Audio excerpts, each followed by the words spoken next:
The fragrance of flowers spreads only in the direction of the wind, but the goodness of a person spreads in all directions. Very insightful quote by Chanakya, who lived around 300 BC. He was a teacher, philosopher, economist, a royal advisor, and a master strategist. He served as the prime minister to Chandragupta Maurya and Bindusara, King Ashoka's grandfather and father, respectively. He gave two great books, namely the Arthashastra and the Niti Shastra, to the world. Hello, my name is Malati, and this is my show titled The Impressive Empress. Here, I talk to women leaders, women who have had a humble beginning and have forged their way to leadership, a position to which they have been elevated thanks to their selfless efforts at making a positive difference to the world.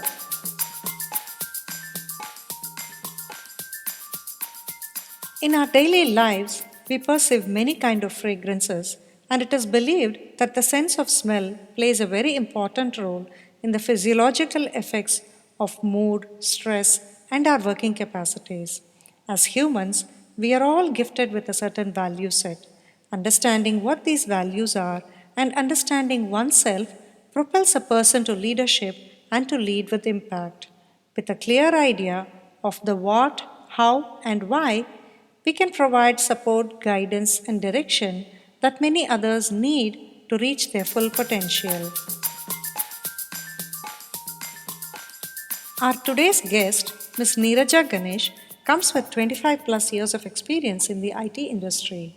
For the last few years, she has been working as a freelance consultant who conducts various training programs and workshops on leadership and behaviors. She decided to switch her career to work in the space of gender diversity after having mentored women from diverse experiences, age groups, industries, and domains to help them grow in their careers. She believes that much needs to be done to show the path to women in India who have the innate talent but lack the knowledge of where to find help in terms of mentoring, coaching, networking, and more importantly, understanding that these are important elements in one's professional growth. Listen on as we discuss about Neeraja's beliefs and values that make her the impressive empress.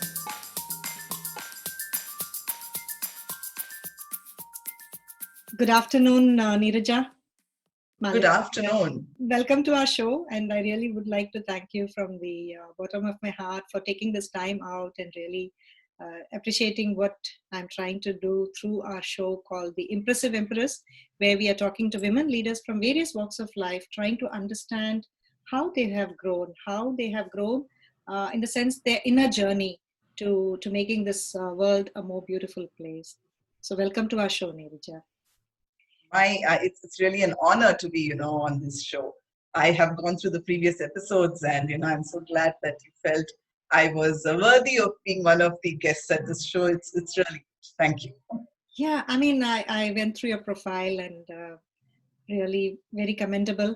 And I think you're doing a wonderful work of sharing your experience with the upcoming girls and also other professionals. So it That's is a commendable yeah. work. Yeah, yeah. The Impressive Empress is all about women who are not necessarily in the C-suite or not necessarily at the helm of things, but there are so many women among us who are doing amazing things to impact the society in a very positive way. The impressive in Empress means that they are able to leave an impression in the minds of people. So, Okay, all right. so I think you're doing a great job there, and it's wonderful to have you here. Can you Thank you. Thank you. can you briefly introduce yourself, Neeraja? Sure. So I'll do a quick professional intro and then go on to, because we are also used to, introducing the Right. professional part first. So I currently work at an educational institution. It's called National Education Society of Karnataka in Bangalore, which has about 17 educational institutions under it. My role is basically to build the industry academia so that we can actually ensure that our curriculum, especially at the undergraduate and postgraduate levels, is the right one to make the students workforce ready. Otherwise, we have ancient curriculum which has not changed over the years. So that's one large part of my role, and the other one, of course, is the online education that we need to focus on in coming days. Beyond which, I also do a lot of freelancing and do a lot of workshops. And don't miss any opportunity to give these kinds of talks, because as you rightly said, when it comes from our experiences, it really makes an impression. Because then the audience feels that if she could do it, then I could do it. Because we're not very different to anybody. We all have gone through the same kind of life, have had similar challenges, and it's all about we were able to overcome, or we were able to live along with the challenges, whichever way it is, and we've reached where we have, and that makes a lot of difference in the minds of people.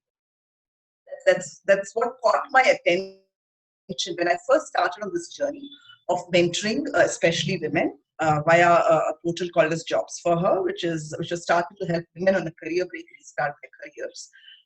All I was doing was, having calls with some women who had a particular question, and I used to narrate my experience around it. It didn't take more than 5 minutes, max, but it left such an impression. And they said I was able to go ahead and do something after that. They took some actions after that, and they would call me back and say, you know what, it has just transformed my life. And I said, if just 5 minutes of experience sharing can make such a difference to somebody, then why not do more of it? And hence I do not miss out any opportunity, because every platform has different audiences, and I'm sure that you have a different following for your platform. And I'll only be glad to kind of share my experiences. It really doesn't cost anything to me, but if it can change people's lives, then why not? Coming to my personal side, of course, I'm married, and as we were speaking, live with my mother-in-law and mother in the same building. I have one daughter. She's just finished her 12th standard and going to start her graduation soon. Hopefully, whenever the college decides to start online classes, I think that's the way to go this year, which is not the best, I think, the students looking forward to the college atmosphere. But yeah, this is the way. As a person, I think one of the things that I would definitely like to share is that I just believe in myself, and I go about doing what I strongly believe in. Doesn't matter if the rest of the world thinks differently or is doing very different things. That strong belief which I have in anything, uh, and that kind of helps in the decision making also. Even if there are 10 things to choose from or 2 things to choose from, my belief, and if that is, even if that is different to what the rest of the world tells me, I will choose that path. And that's what I have done throughout my life, from my student days till today. And I believe that if people say you've been successful, if people say you're happy, it's attributed to that, a very strong belief, and I will do and go as per. So that's what I would like to share in terms of my personal information. Yeah, thank you, thank you. Very well said. I mean, I have heard this from a couple of other women also to whom I have spoken in the past, that their words have carried a lot of value for, I mean, with whoever they have spoken. So words do matter. Yeah, and for a person who's actually looking for advice, who's actually seeking something positive out of life, I think this is the best that we can do, is to Exactly. provide our words as the stepping stone. A lot of times career becomes stepping stones, but words can also make a lot of difference. Very nice, Neeraj. I also like the point about believing in yourself that you said. Now, believing in oneself, this is a big thing for women actually. So we always have this self doubt. Can I do it? Can I do it? Can I do it? How did you acquire this skill? A very worthy skill, actually. So I think, yeah, let me retrace many years ago. Um, I think in the growing up years, we kind of are led by what our parents, tell us. I'm an only child, so it's only my parents, and we kind of always lived. We lived in Indore, and then we came to Bangalore, so we didn't have any extended family around us. So you'll be guided by what your parents tell you. So I think I went to school. They would have chosen the school. When I went to college, it was the pre-university, what we call PUC here. I did what the rest of the world was doing. So, and things have not changed from then to today in terms of the way students choose subjects, right? It's usually science, and then you either do an engineering or a medicine. That's the biggest thing, and then you think of the other career options. My entire classmates were kind of looking at science as an option, barring a couple of them who didn't really do well in science, so they kind of decided that they the humanities. Science, PCMB, physics, chemistry, maths, biology, and then go and write the entrance for both engineering and medicine, which is what is very funny, right? At least you make up your mind, one of the two, because they are such different streams. Because everybody was doing that, I also did that. I went and chose these subjects, and in those 2 years, I think those are the worst years of my life because I am not tuned to physics. I'm not tuned to chemistry. I'm not tuned to biology. The only thing that I could do well was maths, and I'm great at maths. But then these three subjects pulled me down. I spent my days and nights, studying and studying and studying. But at the end of the day, when the results came, pathetic scores, really pathetic scores, except for math, which was good. Physics was, I can say that today, this was 50 out of 100. And I really cried the day the results came. And I think then I made up my mind that I'm not going to do what the rest of us do. I will do what I'm good at. I will do what I'm passionate about. I will do what will give me happiness. So while, of course, I had written the entrance and I got a seat also in engineering in some remote part in Karnataka. And I should thank my father who at that time said, see, if you get a seat in Bangalore, you can go, otherwise we are not sending you anywhere, coming from that conservative family. So I'm glad that he said that because then I couldn't go to engineering.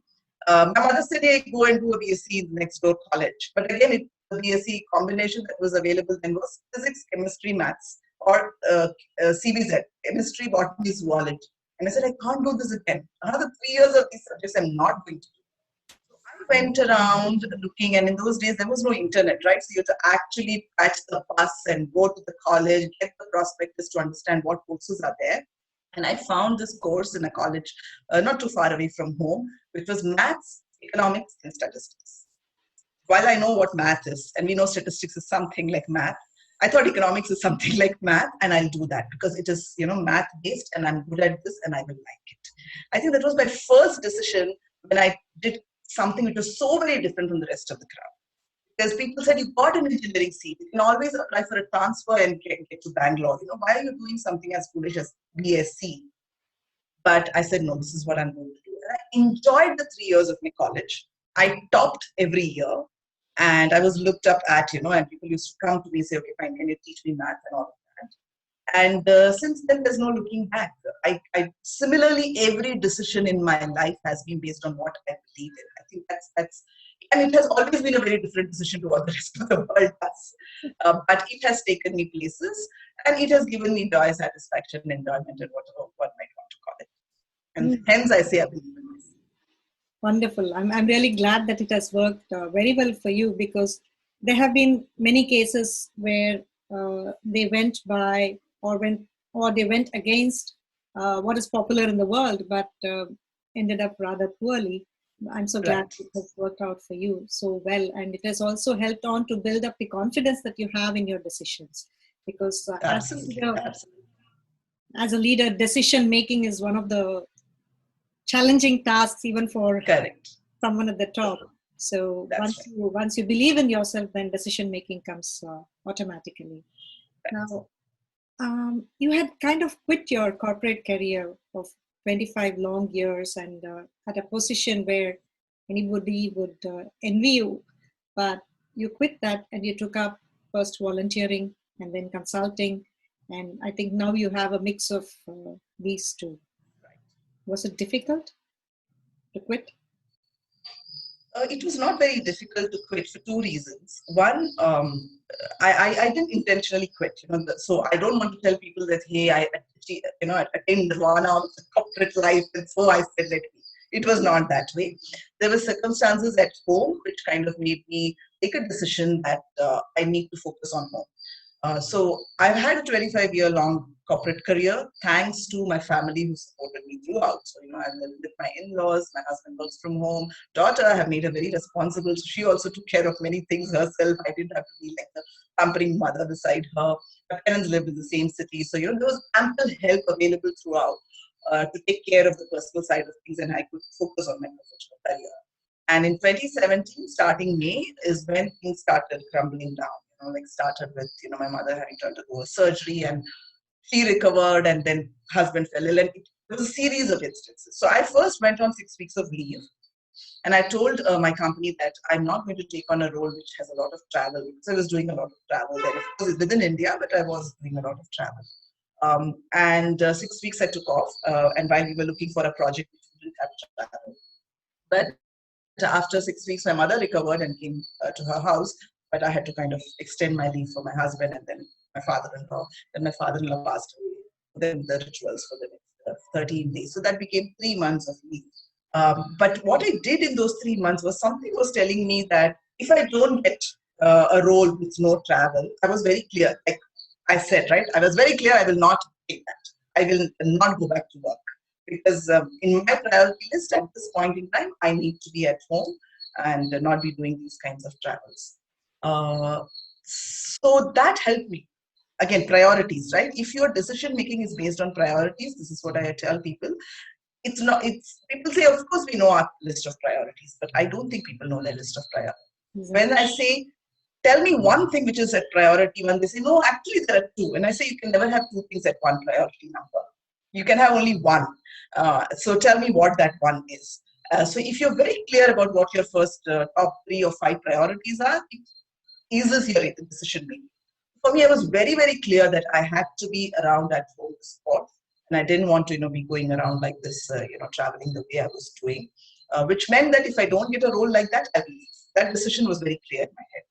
The second thing which also helped that was I was already, as I said, a mentor at TOPS for her, the organization which was set up to help women on a career break restart their careers. So when you are talking to those girls, and they were much younger than me, they had taken breaks much early on in their careers, either because they had to shift cities and countries when they got married, or when they had a kid to look after the baby and things like that. So I felt, let me practice some of what I'm preaching. I've had, I must say, I'm quite had the good fortune that I could work nonstop for 25 years because of the support that I had. So if I have to take a break now while the rest of the world had taken it much earlier, let me take it. And I'm telling them how to restart, which means that I should be able to put the same things in my, search process if at all, I had to find a job later. So it should work for me. The other thing which also happened was because of the fact that I was volunteering a lot and I was well networked and I was meeting a lot of people, I realized there are plenty of ways to keep yourselves productively utilized. Because that's one big thing that will come your way when you suddenly leave a job with nothing else, right? Money is one part of it, but if you keep money aside, how do I use my time? I had realized there was plenty to do. You could, really go and help out in many, many, many ways. I knew that will not worry me. I can keep myself productively utilized. So actually, those 3 months when I had taken leave, despite the fact that I was caring for the family, I used to step out every day for 2 hours. I said that, I cannot just, bring everything to a halt. 2 hours, I would ensure that people at home are taken care in some manner. And I would go out and I would volunteer at jobs for her. There was another startup where I was volunteering and all of that. So I knew there was plenty that can be done. And the money part of it, we'll figure it out later. So all of this gave me strength in terms of taking that decision. And I have never regretted it. Wonderful, wonderful. I think the people around, because of the, I mean, it's very sad that you had to lose your father-in-law, and but there's always a learning that comes when we have tough times in our lives, and you have kind of people around you have benefited more from this break that you took, and it has also provided you a different kind of anchor in life. Absolutely, absolutely. That's the other thing I say, the minute things don't work out the way you have planned it for or thought it would, even if your decision, making was based on your priorities. Sometimes you say, okay, fine, this is my priority one, and hence I'm going to take this decision. And it didn't go the way you wanted to. I always tell the people that don't regret that decision. Because when you took that decision, it was right. You took it based on your current priority and the circumstances around you. And in some months or years, whenever, it's not been working out or shaped in the way that you thought it would, take another decision. Don't regret what you did last time, because that kind of regresses. Uh, you kind of say that that's a learning, and from that learning, you'll only get more opportunities, which is what has happened to me. But the only thing is act. Many people don't act. They will sit and they will brood over it, or they will wait for the best time when you can take the next leap. That best time will never come, and I say the time is now. So that is one thing that I've always done. Always ensured that I kept acting. Like I said, for the 3 months, I didn't anticipate 3 months of leave. I took 6 weeks of leave. But even in those 6 weeks, I decided I will go out and do something. If not, if I think of it, if I had said, okay, 6 weeks, let me enjoy, let me take a real pause. The 6 weeks became 3 months. Then I would have continued in that pause mode for 3 months. And then after 3 months, it would have become much harder for me to say, okay, should I now step out and volunteer? People at home could also ask, right? Now with such a big, thing that has happened at home, you want to go away, you want to go out to volunteer. So those kind of things could come. So act, even if it is a small thing that you're doing, ensure you keep doing it, and it will show you the way. Yeah. Wonderful tip, amazing tip that is. Now, when you have to do all the different roles that you're doing currently, what are the skill sets that you bring to each one of these roles? What are the common skills and what are the differences that you have to bring? You say roles as in the place that I work at Yeah. home. In the places that you work in, I mean, you volunteer at a couple of organizations, Right. and you work as a consultant for a couple of organizations. Right. So each one of these requires a different kind of hat to be worn. Yes, So very true. how do you change your hats, and what is common between these hats, and what are the different? Right. Yeah. So, and at the college, my role demands that I build the industry academia connect, and I'm good at that. That's why they kind of put me in that role, because of the long corporate history that I have had and the large network that I have. So one of the things is I'm very good at building relationships. So when people say networks, people misunderstand it as, okay, fine, you connect with someone and then you go and ask that person for a favor, or that's the reason why you're connecting. That tomorrow if I have a need, then I can actually go and ask that person for something. But that's not the definition of networking. Networking is what you can give to the other person. That's how I always build connections and then nurture those relationships, like the two of us connected. There is no selfish motive behind it. Both of us are engaging in this conversation to give it to somebody else, right? Both of us are not going to get anything out of it other than the fact that, okay, fine, there's a video and, some social media presence and branding will happen. I'm not denying that. But the ultimate reason for this conversation and the series that you have launched is that the rest of the world has to benefit. So when you build relationships for that purpose, they are long lasting, and they will in some ways give you back. So I'm very good at that, right? Relationship building. And in professional terms, you call it stakeholder management. At the end of the day, it is building relationships. That's what stakeholder management is. And in my current role, that is required. I'm extremely good at that. The other thing that is required is change management, because this has been an educational institution of 100 plus years. The faculty and the management has been there for many, many years. It's also like a not-for-profit institution only. So it doesn't have any religious political affiliations. So it is very inclusive in terms of the education that is provided. It's completely driven out of the fees that we collect from the students and maybe some alumni donations. Because of 100 years, there's enough alumni, and people have really reached positions of acclaim, and hence there comes some alumni donations. That's how it is run. So change management here to say that, hey, I think we need to introduce a new course is very difficult. One, there is an insecurity in people. If a new course comes, am I equipped to deliver those lessons?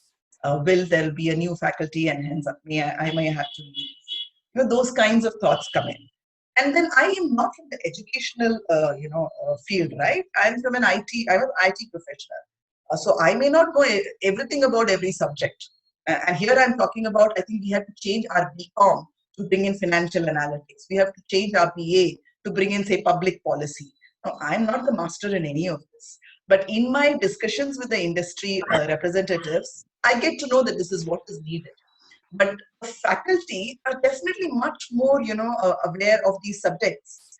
So when this person who's not so very well equipped in terms of the depth of knowledge of a subject is going and recommending a change in course, that change management becomes difficult. So again, I think going back to the relationship building, it has taken me back to and patience. I'm not the kind of person who says it has to happen my way on day one. I give it time, and I will even, go their way for some time. While I'm doing that, I will slowly introduce a few things my way, small things, and slowly they will see the results of that, and they will kind of, come over, and they feel more a relationship of trust is established, and then, I can, do the things that I wish to do, or what the management is asking. So these are two traits, in terms of the mentoring, I do a lot of mentoring. I do it for women in jobs who are trying to restart their careers. I mentor at a newly founded platform called as Aspire for her. This is for girls in the age group of 18 to 25. I think the strength that I bring is sharing of experiences, as I said, um, very empathetic. I kind of try and understand what the other person is going through. And I don't dictate. It's like a coach behavior. Mentor, actually, we call it mentoring, but the coach is more powerful when you actually make them reflect. You may give some tips, you may give some experience sharings, not actually tips, some experience sharings, and make them reflect and make them decide what actions they are going to do. And they own those actions and they'll go about and make changes in their life. So I think that coach attitude, being empathetic and empowering them to take those decisions. I think these are some of the traits that help in all the mentoring work that I do. And the third, of course, I do a lot of talks, leadership training workshops. I think the trait that I bring in there is the fact that I don't bring academic research to my sessions. While it is there, maybe sometimes you have to give them, okay, this is a nice tool, you can use it. But a lot of that comes from your own experience. Becoming vulnerable, telling them that I have gone through this and it didn't work for me is okay. Somebody who's reached a particular height doesn't always have to succeed, right? Many of your decisions could have gone different if you didn't get the outcomes that you have wanted, and you have to go back and draw the circle again and start all over again. Being vulnerable, I'm not ashamed to be vulnerable and tell them of my so-called failures, which I never consider as failures. I consider this as learnings and moving ahead. Uh, that I think connects with, and they say, okay, fine, she's being so open and transparent, and let me also be open and transparent, and that's when the real issues and challenges come through, and then we are able to work through. Hmm. Yeah, I mean, more often than not, as a mentor, the most important skill is probably listening skills, and you mentioned that you bring a lot of patience along, and but still there are times when people don't trust you, or there are times when we need to give them time to come to get onboarded on our side. So how do you kind of engage, or when do you know you have to engage, and when do you know you have to disengage, so as to bring people along or to help them come to a decision? um, I think one has to give time, and of course you can't give them time forever. Like, for example, in my role in the educational institution, I can't take all the time, to bring about the change. So I gave them the first 2 or 3 months where I said, I kind of worked along with them. And then, so I had joined last October. From January, I slowly started seeing the results, and I started seeing people coming to me and, seeking my advice and saying, can we do this? And, shall we do this? So there is a particular time limit that you have to set based on the goal that you're trying to achieve. I will definitely say that, but give it that time. Be slow and steady and give it that time to make the change happen. But sometimes you don't have that time. Sometimes you have to take decisions instantaneously. The only thing I would say is paint the bigger picture to them at that point in time, which means that you have to make people aware of what's happening in the external world and how the work that we do, the organization that we are working in, contributes to that bigger picture. And hence, we have to take this decision now, whether people are buying into that decision or not. I mean, you have done a couple of conversations to say, uh, I'm very inclusive in my leadership style. I do ask people to contribute to discussions and say, what do you think we should do? I always go that way. It's never been, my way.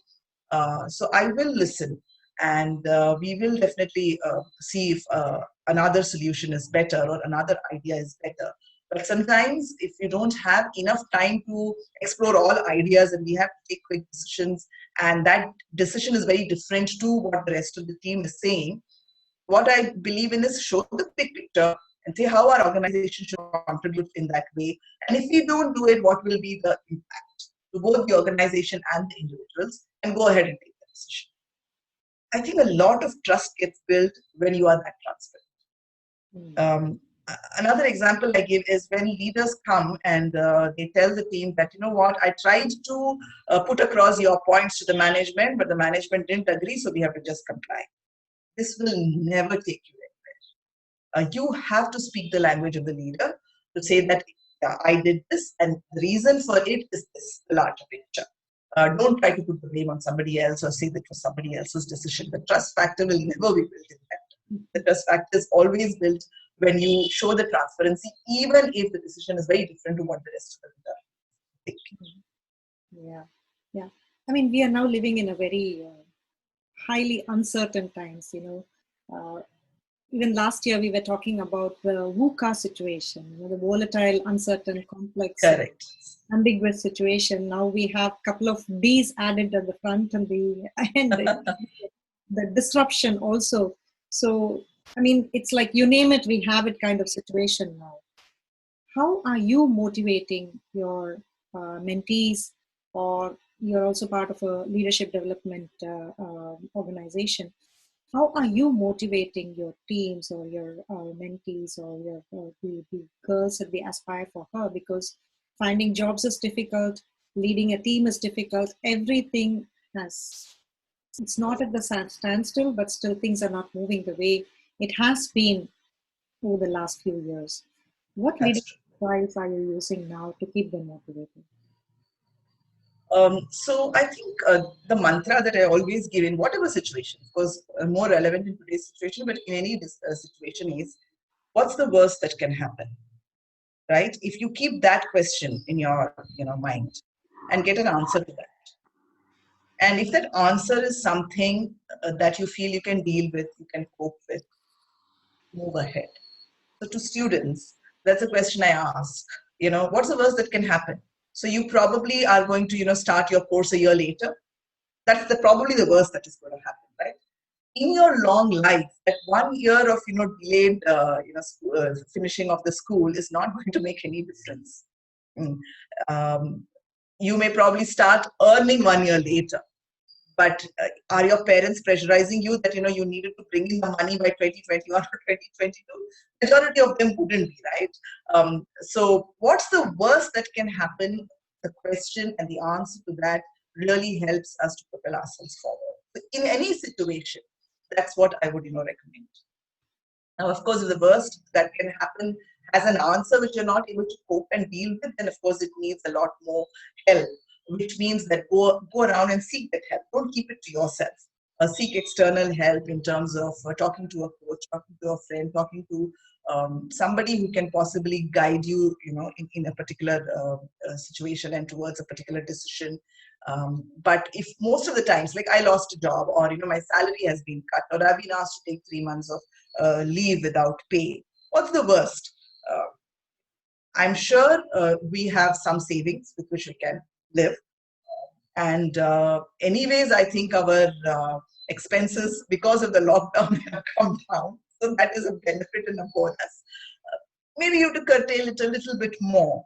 But it's not that you're going without food and water, right? You have a shelter, and you can still manage pull along for the 6 months. That what's the worst that can happen, rather than saying what's in it for me, will help you kind of tide over the situation. The second thing, as I always said, keep doing something. So the minute the lockdown happened, I think somebody reached out to me to deliver a webinar, and I delivered it. But because of the kind of brand that has been created for me, and the networks that are there, and the referrals that came in, I was busy every week delivering a webinar. I had actually put a schedule to say I won't do more than one. And now I've said I won't do more than one in 2 weeks. I used to do one per week. Now I said I should slow it down, one in 2 weeks. But it just came. Now it was all pro bono. So my point is, what's the worst that can happen? I'm just sitting at home and not having work. At least I'm, sitting and doing some pro bono workshops, which is helping, spread the message. It is helping me create a better brand. And at some point in time, I can use all of this and then gain some business, and, the money will come in. So even to women who want to restart their careers, and they say, this is where I left the job. This is the kind of salary I was drawing. I should get the same kind of a salary. Of course, you need to be intentional about your careers, and money is something that you should not compromise on. That is something I will tell all the girls. But you're sitting at home, you keep applying for jobs, you're not getting the kind of job that you had wanted, and you're spending, another 6 months being on a break. Instead of that, if there is an opportunity that has come your way where you can even volunteer your time, go and do that. It only helps you build new skills, new connections, and you can show it as an experience on your CV. So those are the two things that I tell people. What's the worst that can happen? And keep doing something, small bits of things that you can do to keep it moving, and you will see how it pays back. Yeah, it probably comes back to the point where you said act. You know, Yes, hit the exactly. keep Yes. moving, keep moving. Very good, very good. I'm really enjoying this conversation with you, and you're giving away so many tips and advice. Thank you, thank you. So, in these, I mean, in good times, it's always we are all doing very well.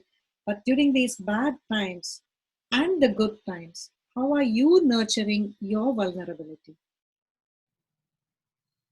Uh, can you explain a little bit more what you were meaning by that? Yeah. I mean, vulnerability is a skill. We have now come to accept it as a skill. And Absolutely.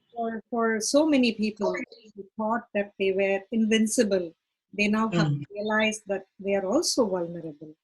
So, correct. I mean, we are now kind of, many of us are kind of forced to accept that. But for you, I mean, you also mentioned that one has to be vulnerable, one has to be build that confidence through patience and whatever other skills you mentioned. But vulnerability as a skill, how is it that you are maintaining during the good times and the bad times? How do you nurture that within you? Sure. Right. I think acceptance of whatever happens around you is very, very critical. I think I have a very high level of acceptance. Maybe this is because of the way I've grown up. I'm an only child. I have been an introvert all my life, and didn't have too many friends, so I was by myself. Um, and I think whatever I have learned is through observation. So when you're this quiet child with no friends, you just sit in a corner and you observe a lot. And that observation has taught me a lot. And hence I realized that you don't have to go through the similar experiences yourself to learn. You can actually observe from somebody else's experience and build that particular either resilience or whatever else in you. That has helped me build a very high level acceptance to whatever happens in life. Life has given me also a lot of highs and lows, and what has kept me going through all of that is the fact that I need to accept it. Don't question why did this happen to me, and you can never get the answer to that, even if you go to the best of the gurus. um, so accept it. It has happened. Now what? What's next? Let's move on from here. So I have a very high level of acceptance.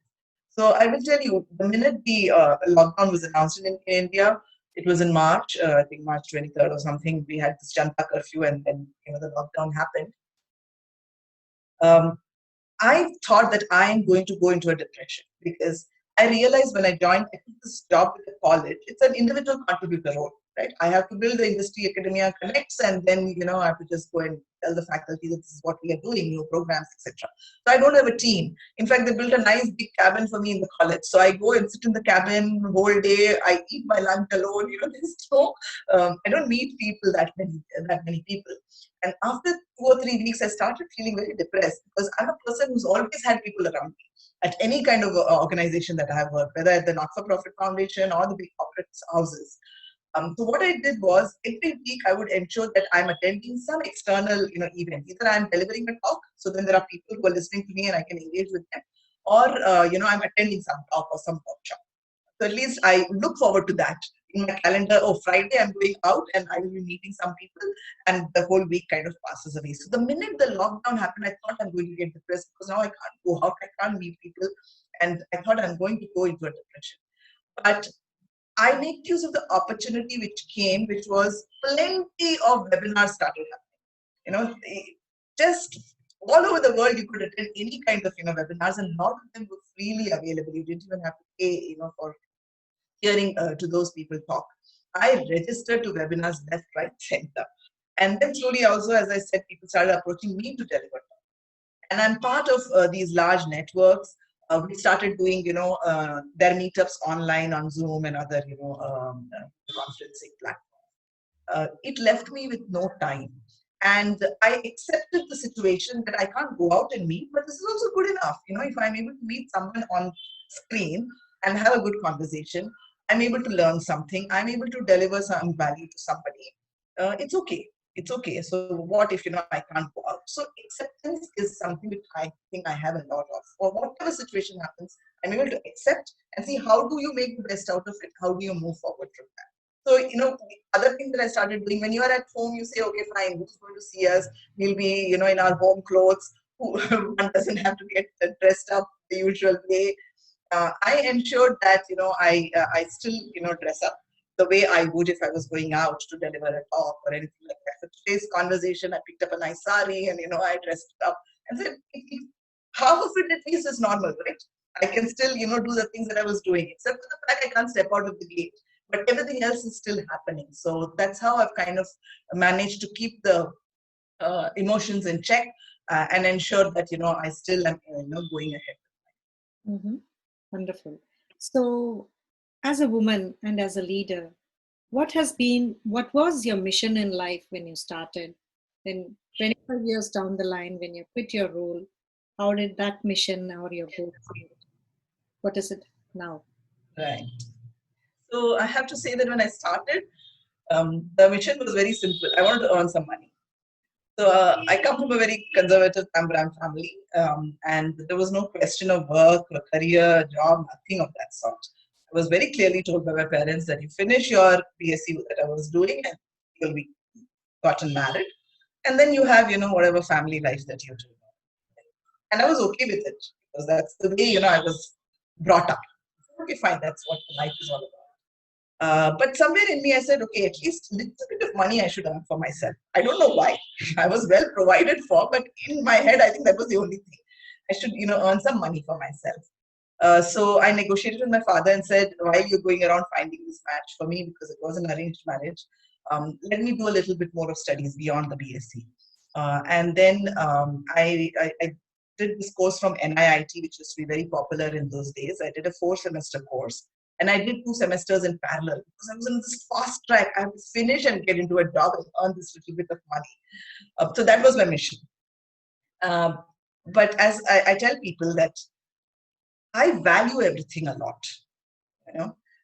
So even if I knew that I probably would be, asked to get married and then have no dreams of a job, the fact that my father allowed me to go and do this course was a very, very important resource for me, and I valued it a lot. So any small thing that comes my way, also I give it a lot of importance, and I do my best, in that. And I got a job when I was in an IIT itself. The marriage had still not happened. I told my father, I'll pick up this job. He said, okay, fine. But the day you get married and if the boy says, you should not work, you will stop. I said, okay. So for me, I kind of took what is available now. Instead of saying, oh, what is the point of getting into a job because I will anyway have to quit. And look at it. I kept at it for 25 years, right? I got married to someone who was okay with me working, and then, I kind of grew. So that time the mission was earn some money. That's it, little bit of money. But the second thing, as I said, whatever I do it extremely passionately, very sincere, to be able to deliver some real value and impact. And that's the difference between me and many others who would probably, take assignment. Um, I'll give you an example of, for those of you who worked and have gone through these appraisal cycles. Um, and we used to have this bell curve phenomena, right? That large majority would be fitted into as expected performance. So I was having a conversation with my manager, and he had given me as expected. While I thought I had done really well, and I'm not a person who will sit and fight at the appraisal table. I should ideally have fought it much earlier. So I told him, see, okay, fine, this is what it is, but next year I want to get a better score. So let's arrive at some goals which will ensure that I stretch myself and it's visible to you, and you then feel that, give me a better rating. And he said, okay, I will just tweak some of the KRAs that you have. So we used to have the staff engagement score, customer engagement score, and all of that. So he said, today I have given you, if you get an 8 out of 10, you will get 3. If you get a 9 out of 10, you'll get outperformed. He just changed that. He said, I'll make 9 out of 10 as on target and 10 out of 10 as outperformed. I said, do you think this is going to change anything in my life? I will go and work and engage with my customers because my role demands. Even if you didn't put it in my KRA sheet, I would do it. This is not, so that's what it is. I don't do it because somebody asked me to. I do it because I feel it will get a value and there will be an impact. So that is what has kept me on for 25 years. That is how I have grown. And in whatever roles that I have taken on after that also, and the role that I am in today in the educational institution field, because I have wanted to create an impact. I'm not going to say that, I don't want money, because we all need money. We feel good when the money comes in. But I also know how much money, right? So I have kind of balanced it to say, okay, money will come from some aspects, and certain things, we kind of, give it back to the society. But if it creates an impact, I will do it. That's the mantra. Perfect. Yes, you've been such a natural winner all along your life. I think you've had it all. So as I said, I totally enjoyed this conversation with you, and I'm really glad that you were able to be part of our journey that we have just begun. So Thank you. Thank you so much. Thank you so much. Look forward to more interactions with you in the coming. same here. Okay. Thanks a lot, Cheers. Neha. Bye. Bye bye. Accepting the ups and downs of life, learning the lessons that life threw at her, Neeraja has gathered lots of leadership skills that ensure strong relationship building in community services. The valuable values such as resilience, courage, empathy, vulnerability, people orientation, caring attitude, etc., help her spread the fragrance of goodness that goes a long way in helping the women of the country have a positive mindset, become confident, and go all out to reach their full potential. Join me in wishing Neeraja loads of success in all her endeavors. Salutations to such inspirers in our lives. Thank you so much for listening in. I look forward to receiving your comments on how you like this conversation and if you found it inspiring. I'm also glad to receive any questions you would like me to ask our next guest. Do write to me at empress@bhogya.online. Also, please do visit us at bhogya.online slash the impressive empress to get to know more of such leaders and how you can lead like the impressive empress.